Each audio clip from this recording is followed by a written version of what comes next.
Dr. Yasmine Saad, I'm so excited to see your beautiful face. It's been way too long. I haven't seen you since last October in New York.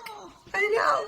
And it's so nice to see each other in person. So that was awesome. Thank you so much for having me on your podcast. Oh, thank you. I was like reading your bio. I mean, I watch you from behind the scenes because for the audience and the listeners, Yasmine and I are in a mastermind group together. And we're in a Facebook group. So I know what you've been doing. But when I see it in your bio, I'm like, oh my gosh, like she's the bomb. Like you have put yourself out there like nobody's business. That's incredible. I always say when you have talent, it comes your way. I mean, it just is, when you're on your path, you're on your mission, it just happens. It naturally happens. It doesn't have to be effortful. You just have to tap into your zone of genius. And you're definitely in your zone of genius for sure. So we're going to talk about your work and your books and all of that. But before, like everybody has a story and I really don't know your backstory. Like, how did you get to where you are today? Oh, it's a great story. I'm sure. Yes, I wrote about it in the book, Ignite the Hunger in You, with number one motivational speaker, Les Brown. So I'll tell you a little bit. Basically, the short of it is from war-torn Lebanon to top 3 university psychologists. That is really the journey. So the first 5 years of my life, I was born in Lebanon at the time of a war. And my name was given to me specifically because my mom wanted me to be saved. And because it was a war of religion. So she gave me a name that goes everywhere. And you will laugh now, but people come to me and they think I'm from every single culture out there that there is. People think I'm Indian. People think I'm Pakistani. People think I'm Middle Eastern. People think I'm Italian, Spanish, you name it, because like I have this blend and I think it's part of the heritage. But I grew up in war-torn Lebanon for the first 5 years of my life. And so from there, I saw my mother immigrate to Paris. I saw the struggles. I saw what it's like to lose everything. I saw what it's like to live in fear, the anxiety. And I say, everything that happens to you prepares you for your future. And oh boy, it did. And I can tell you that now, but up until 9/11, I didn't understand it. It's only when I was a psychologist during 9/11 that I realized, oh, I can help people because for me, this is not so bad for me because I've been through it as a child. So as an adult, I was totally equipped.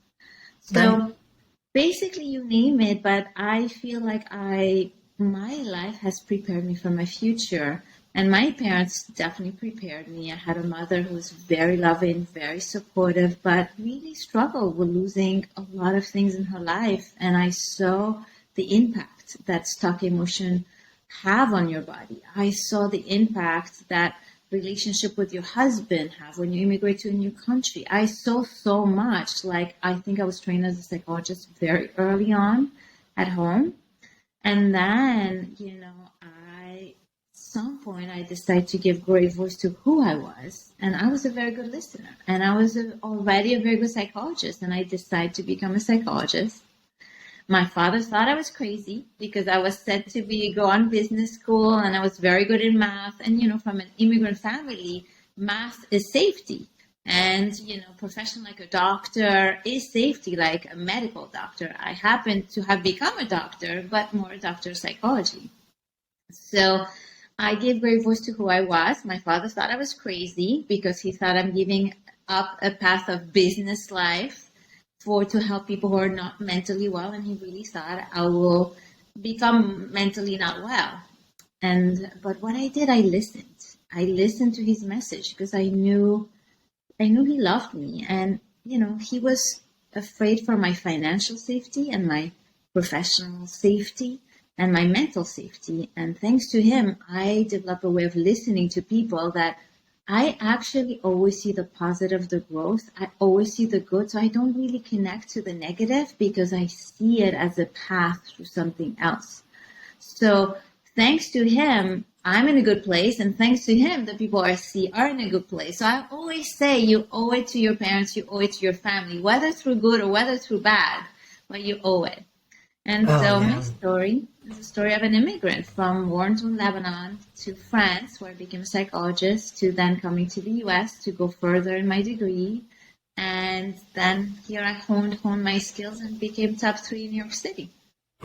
That's incredible. Incredible. Wow.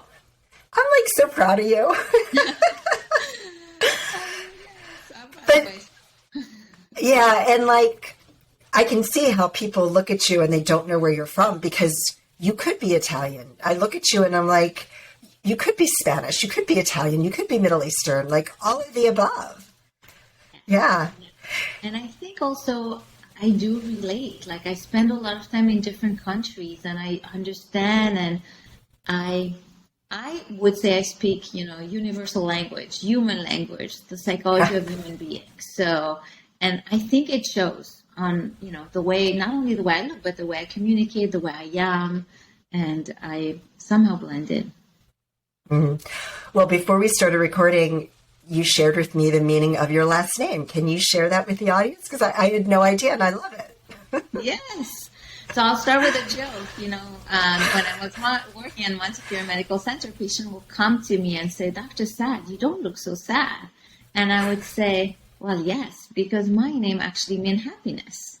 In Arabic, Saad means happiness. So you see, and I in my life embody totally the yin and yang of life. And it even showed up in my life as my last name. That in US, you would pronounce it like sadness, but it actually means happiness. I love that. I love that. I had no idea. And that's so perfect for our conversation.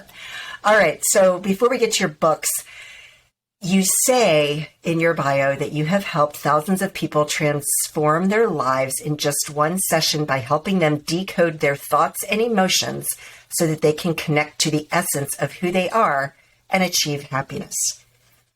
How do you do that in one session? Like what is your secret sauce? Can you walk through that with me? Yes, of course. It's based on the principle that every thought you have has a purpose. Every emotion you have has a purpose. They have been coded by your mind or your body. So the trick is to understand how does your body and your mind code things so that you can actually decode the message.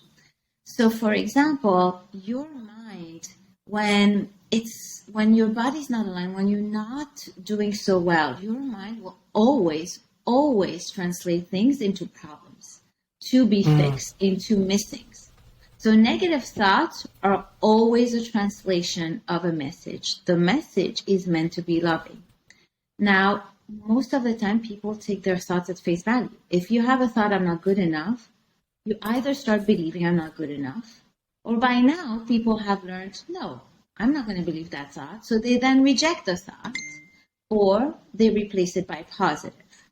Mm-hmm. The reality is, all those strategies can be good, but you miss the message. The message is there's something between you and you. If we're going to take that thought, for example, that you are not fulfilled. You not being good enough, it means you have not reached your place of fulfillment. Because when you feel good enough, like it's from the heart, it's a aha moment that happens there. So what it's showing to you is that in some ways, you have not fulfilled your potential. And if you have not fulfilled your potential, that means you don't know who you are. And if you don't know who you are, you have not learned what makes me special. So what makes Sandee special? What makes Yasmine special? What makes me unique in my world? So feeling not good enough shows that you're lost in your path. And it's so very quickly I can show people behind their thoughts what is hiding and all the connection. And if that's the case, I can go further. And I can say, for example, likely what you have done, you have looked at life through accomplishments, because that's usually what people have. And so then I help people backtrack. So in one session, I have already unpacked so much for you, and it usually hits from the heart. Because right now, I'm giving you an example that feels so random. It's very hard for me to explain how it hits from the heart. But most of the time, I show you what it means, that what your thoughts actually mean about you. And I help you connect to you. And through you, there's a message of inner balance. There's a message about who you are and all of that in it. So in one session, you can have so much impact if you know a bit of psychology and you understand thoughts and emotion. Okay. So what part does our ego play in that? So the ego is the mind. So that's how I would put it. So the mind comes from a place of value, morality. And so the ego is going through a bit of what I call a surface of protection. You can also call the ego as a protector, as a shield. So for example, the first response from an ego, it's going to be like, how dare they? Or this is not right. Or this is like, the ego comes from a place from morality. Ego is always morality. So morality towards you. So I'm not good enough. Ego, like this person didn't treat me well. All of these are ego thoughts. And the key is not to stay at the ego level. So most people have a tendency to stay at the ego level because we go with our mind. But the ego is just the surface. It's like a bit the tip of the iceberg. That's what you see. But from there, you can deduct the iceberg, and the root of the iceberg is key. And so that would be the best way to explain it. Interesting. Okay, but then how is like the fight or flight response, right? Because we have that fight or flight response. It's in our DNA. How does that affect what you're talking about? Yes. So I'll tell you, but what I'm talking about is very tailored. So flight or fight response is a general mechanism, but maybe you will have a fight response, maybe somebody else will have a flight response, maybe somebody else will have a freeze response. Those individual responses say something about you, say something about your strength, say something about your weakness, say something about who you are and how you cope with the world. And if you can understand what it says about you, you get to know yourself better and you get to use it for your own purpose. So for example, I'll tell you, if you have a tendency when under stress to go into flight, you are someone who likes to be more calmer internally, not too much emotion, not like you like to take things down, because flight is avoidant. Flight is you have a tendency to see too much. You have a tendency to want to decrease intensity to things if you're in flight. If you're in fight, you are someone who likes to use power to overpower. You might like control. You might like, you have something in you. You have in touch with power. You're in touch with aggression. You're in touch. So your flight or fight response show a lot about you and who you are in the world. And so the idea is they're both good. Can you connect to that? Can you connect to who you are? And then can you learn to rebalance? Can you learn to work on not avoiding so much? Can you work on not fighting so much? Can you make it balanced, knowing this is your strength? You have mastered that strength. That strength is mastered. Now, can we develop another ability? Can we stretch the pendulum the other way? So that you can have this balance. And then you achieve tremendous inner balance out of knowing who you are and out of knowing what you need to stretch and in which direction. Very interesting. I love the way you explain that. All right. So you've got 2 books now, right? I got 2 books that are based on my own personal story. I'm actually right now writing my book on decoding your thoughts and emotion. Yes! And I'm going to take people on a journey on understand all those principles. And I'm going to take actually each emotion that is the most popular: anxiety, fear, imposter syndrome, guilt. And I'm going to show jealousy. And I'm going to show people when you are in those states, this is what is actually going on in simple layman terms. And this is what you can do to rebalance. And I want to empower people to really understand, make sense of what's happening within so that they can decide which way they want to go with it and what to do with it. I love that. Yeah, that sounds like that's something that would really benefit so many people. I mean, in today's world, it's so crazy and we've got so many different things going on. And now, on top of it, we've got, a war out there and which just makes it even worse. I love that. So you want me to give you one cue? I can give you a clue because you talked about the war. Because that would be very relevant right now. A lot of people are feeling hopeless right now and helpless because we're seeing the war. A lot of people are finding it unfair and they want to help and they don't know what to do. And it feels like governments and presidents and it doesn't feel like real people. So one key to hopelessness and helplessness, you become helpless and hopeless when you really tuned into what's missing in life. Because you tuned into the lack of solution, the lack of your resources, the lack of help people are having, the lack of. And so it's very important if you want to shift it to tune into your own power. And the way you do that, you want to not have power against others, but you want to go within you. Stand up straight, almost like Wonder Woman, and say, I am, and then you want to label who you are with your quality, and you want to tap into the power of you. From there, you will have ideas about how to help or how to create hope.